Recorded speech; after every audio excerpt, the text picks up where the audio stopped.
Rohit, a good time for you to translate what you spoke about when you became captain, that you want to win titles for India? Yeah, absolutely. It's an opportunity for us to come and do that. But we do understand it's been a long process for us, and we will stick to our process. I think it's important not to get ahead of ourselves.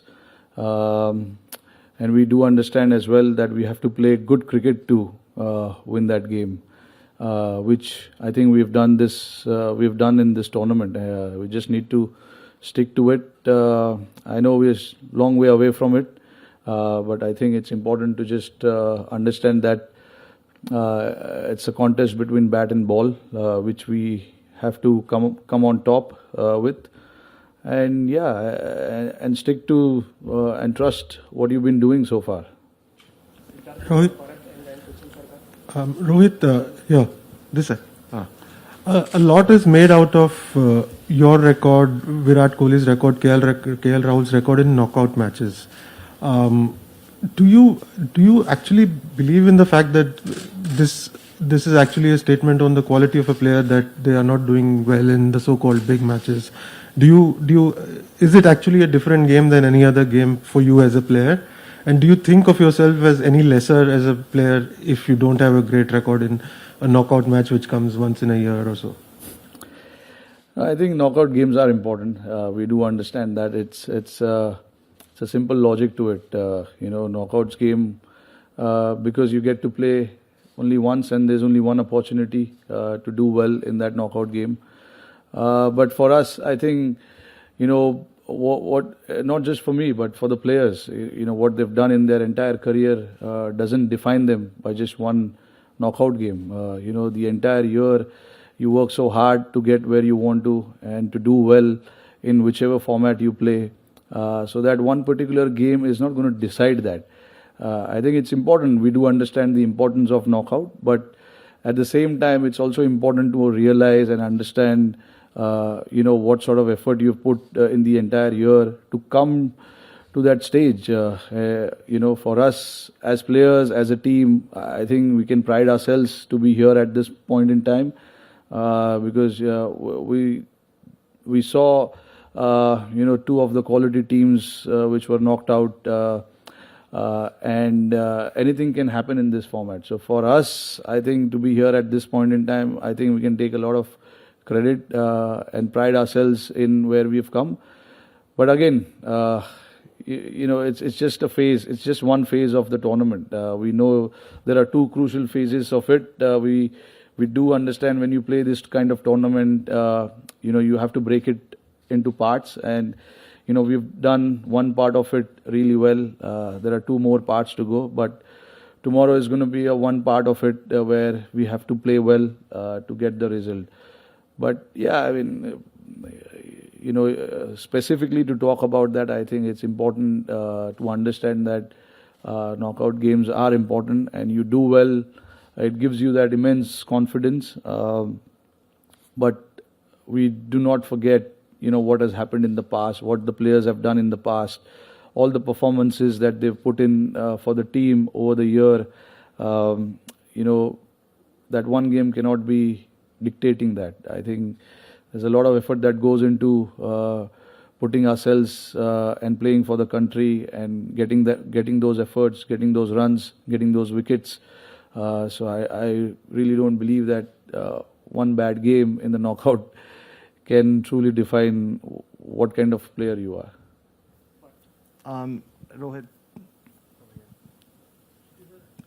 Hi. How much fun have you had just being a captain in this World Cup? It's so many different conditions everywhere. And where does Adelaide fit into it? You played a game the other day, just different dimensions. Are there different hitting areas? Are there different lengths you would want your bowlers to bowl, and how different are they? Yeah, that's one of the challenges that we've had in this tournament.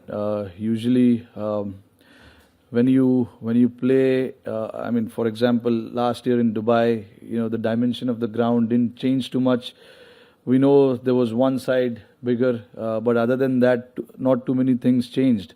But when we played here in Australia, obviously, some of the grounds have longer, straighter boundaries. Some of the grounds have smaller on the sides.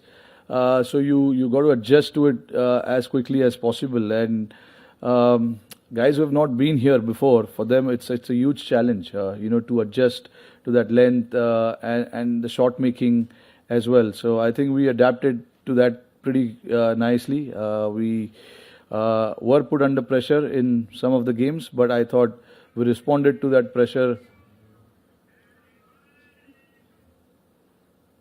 We responded to that pressure really well. And Adelaide is one ground where, again, you have to go back and understand what sort of tactics you want to use here. Because the last game we played in Melbourne, completely different. Now Adelaide, the side boundaries are a little shorter. So, of course, we've had a lot of talks about it in our group about what we want to do before we actually played that game against Bangladesh.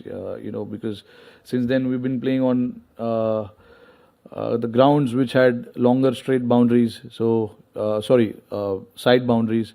So you could bowl your slower balls into the pitch. The bouncers and the batsmen, needed to adjust to that as well. But when we came to Adelaide, it was a completely different scenario, and we do understand that. Having played a game here, we do understand what we need to come up with when it comes to, planning and tactics. Rohit, the question is, what's your assessment of Akshar Patel's performance in this T20 World Cup so far, and does that worry you that he has gone at an economy rate of nearly 10 per over? So how do you look at things going to the semi-finals? To be honest, not really worried as such, because he hardly got to bowl in this tournament, except that game against Netherlands. He's not bowled full overs of his quota, only because of the condition that has to offer. And we've got 4 seamers who have particularly bowled all of their quotas, so which means, the spinners will not bowl their overs. Because if you look at the conditions, except Sydney, all the grounds that we played had a lot to offer to the seamers, which means we never got an opportunity to bowl Akshar in the power play, which is his speciality. Honestly, I have not looked too much into his bowling and gotten worried about his performance, because we do understand his quality, and the series that we played before coming here, bowled exceptionally well. So guys can have one bad tournament. It doesn't mean that he's out of form or not bowling well, or not been able to execute plans. I thought the kind of space he is in, for me, that is important. And when I talk to him, when I hear his thoughts, I pretty much feel that he is in good space, and that is exactly what we want when you're about to play a game like that. Rohit, just wanted to ask you about Surya Kumar. Where do you think his fearlessness to play the way he does, start the innings that he does, where do you think that comes from? And also, how do you think or how much do you think it's benefited him that he's come into the Indian side, I guess, as a mature player, guy who knew what he was about almost before he got established in the side? Yeah, that's probably his nature. That's where it comes from. I think he's a very he's a sort of guy who just doesn't carry any baggages with him. Not his suitcases. He's got a lot of suitcases, honestly speaking. He loves his shopping. But when it comes to carrying that extra pressure, extra baggages, I don't think, he has that in him. And you can see that when he plays. And it's not like he's played a couple of tournaments like that. He's been playing like that for a year now. And it shows, and you can judge the kind of character he is. And he likes to play like that, and I don't know if you've heard him talk in interviews. He likes to bat in a similar fashion, whether we are 10 for 2 or 100 for 2. He likes to go out and express himself. And that's probably the reason, he was in the team in the last World Cup. although we didn't have a great World Cup, but I mean, looking at what he's done in the entire year from that World Cup onwards, as we say, sky is the limit for him. But yeah, he's shown great maturity as well. He's taken pressure from a lot of the guys, the way he plays, and it rubs off on the other guys as well when they bat around him. And yeah, I mean, he do understand his game pretty well, and he do understand, what the bowler is trying to do when he's batting. So it's a collective of everything. He understands. He likes playing on the big ground. He hates playing on small grounds, as he told me once. He doesn't like the smaller boundaries, smaller grounds, because he can't see the gaps. And I believe that he likes to see big gaps, and that's where his strength is. Rohit, just going back to different dimensions for a second. Each of you have certain shots that you play instinctively. You said you have discussions about shorter boundaries and longer boundaries. But when you're making that decision in a split second, how do you balance the two, a plan for a particular ground and your go-to shot, like the pull for you, for example? Yeah, look, I mean, a lot of it is quite instinctively. A lot of the players in our squad are quite instinctive players. They like to see the ball and react to it, and if you see from the top order till our number 7, number 8, we've seen different kind of performances from them as well. That's only because a lot of the players are instinctive, and also some of the players like to play according to the situation as well. I remember talking about coming out and playing fearlessly for a number of months now, but certainly in this tournament it has not happened quite well for us, because looking at how the conditions are here, you just don't want to come out and swing your bat. You want to understand the conditions. The ball is swinging a little more than what we have experienced in the last year. So you've got to respect that condition, and it's not just us. You can see the number from the entire tournament of the power play overs from all teams. It's not been that great from all the teams. It's only because of the conditions that has to offer, and I thought that is where our adaptability came into the picture, and guys adapted quite well, understood the situation and played accordingly, which is a good sign, and that is what a good team can do: adapt quickly, assess the conditions really quick, because we don't have too much time here. So all of that, I think we did that pretty well. It's just about now understanding and going out and executing the same plans. Rohit, Shivani this side. I have a two-part question. If first you could tell us how you're doing after the hit at the nets yesterday, and last game you made a change with Pant coming in. Was that a one-off, or will you be sticking to it now?